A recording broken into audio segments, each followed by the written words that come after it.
I was in elementary school when I proudly hoisted the cage for all my classmates to see. They crowded around, excited to peer through the glass. After providing just the right amount of time for my audience to ooh and ah, like a circus ringmaster, I barked. His name is Igor. He's a chameleon and eats crickets. This is Rich, and it's time to revive your work.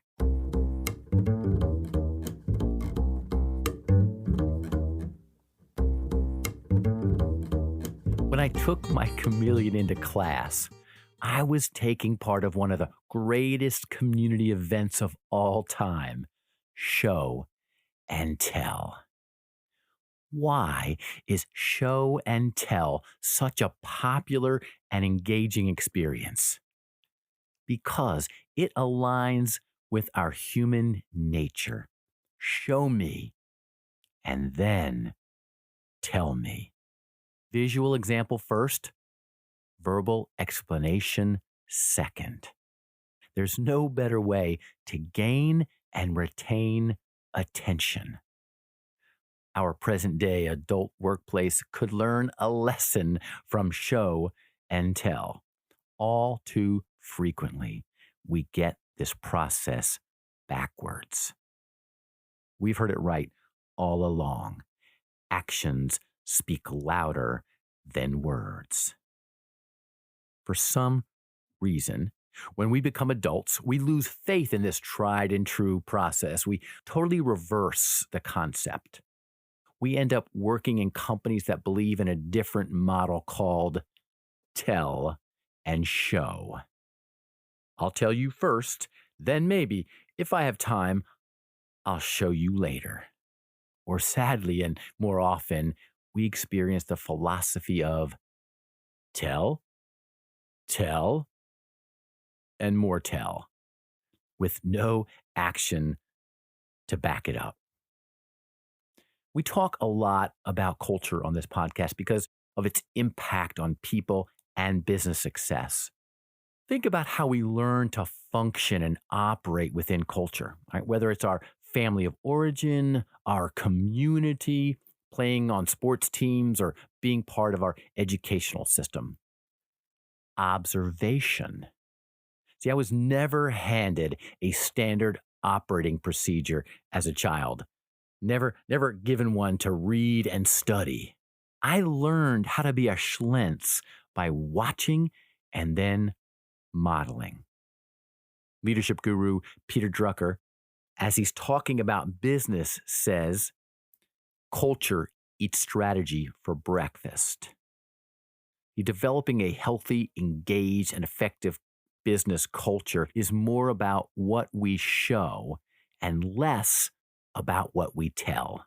Anybody can say, we have an inclusive, engaging, and open culture. Yet few organizations show the consistent actions necessary to make that a reality. And times of crisis force our hand. COVID-19, along with our current social and racial realities, demand that we begin to show our commitment and support for others. We are living in a time for action rather than empty words. Let's talk practical application in the areas of workplace communication and leadership when it comes to our show and tell principle. First, communication. We often hear a manager or facilitator start a meeting like this. I'd like to make this interactive. Be sure to speak up when you have a question or share your ideas. And then that very same manager or facilitator talks for the next 45 minutes.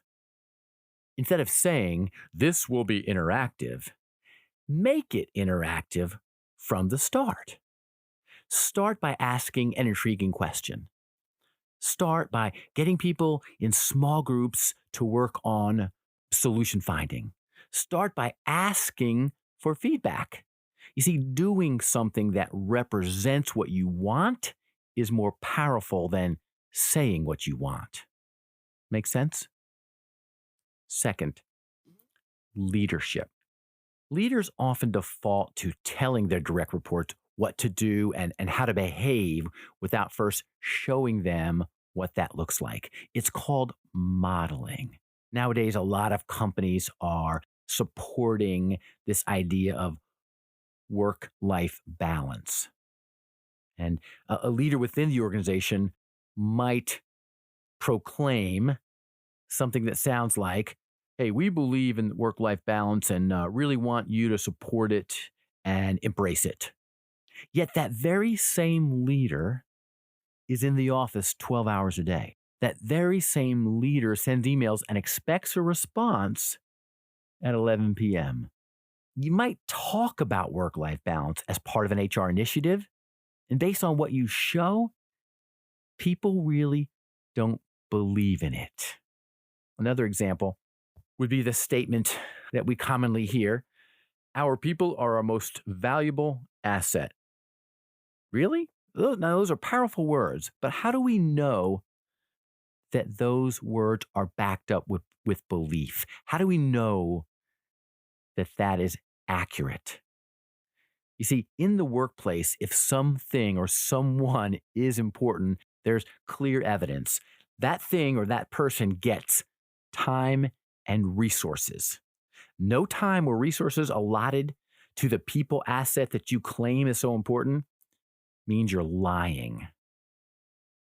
Years ago, I experienced a common occurrence as part of workplace professional development. A manager would hire us to work with their team, and they would tell us specific skills or behaviors they wanted their team to improve upon. And then they would leave.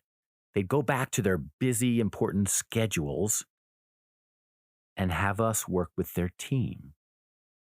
Inevitably, sometime during that process, participants would come up to me and say this: I sure wish our leader had been here with us.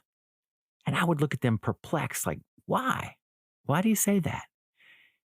And the common response was, because they need this more than we do. Those very same behaviors, those very same skills that leader had told us to improve within their team saw that was not demonstrated by their leader. Tell, no show. You see, there's also real life examples of this, or real life application with our significant other or children or friends. When we claim someone is important in our lives, that we value somebody, if that's not backed up with time and attention and resources, it's just not true. So let's be clear. Words do matter, right? What we say does have power. In fact, we earn credibility by ensuring our words and actions align. And we're not perfect. We will mess up. We will not follow through. We will forget. But what people will take into consideration is our overtime habits or our overtime actions. People will decide if they can trust us when most of the time they can count on us doing what we say. Ralph Waldo Emerson sums it up like this: who you are shouts so loudly, I can't hear what you're saying. If you'd find value in additional weekly dose of encouragement, visit reviveyourwork.com/blog. That's reviveyourwork.com/blog. We'll see you next week as we continue our conversation that transcends the blurred lines between our personal and professional lives.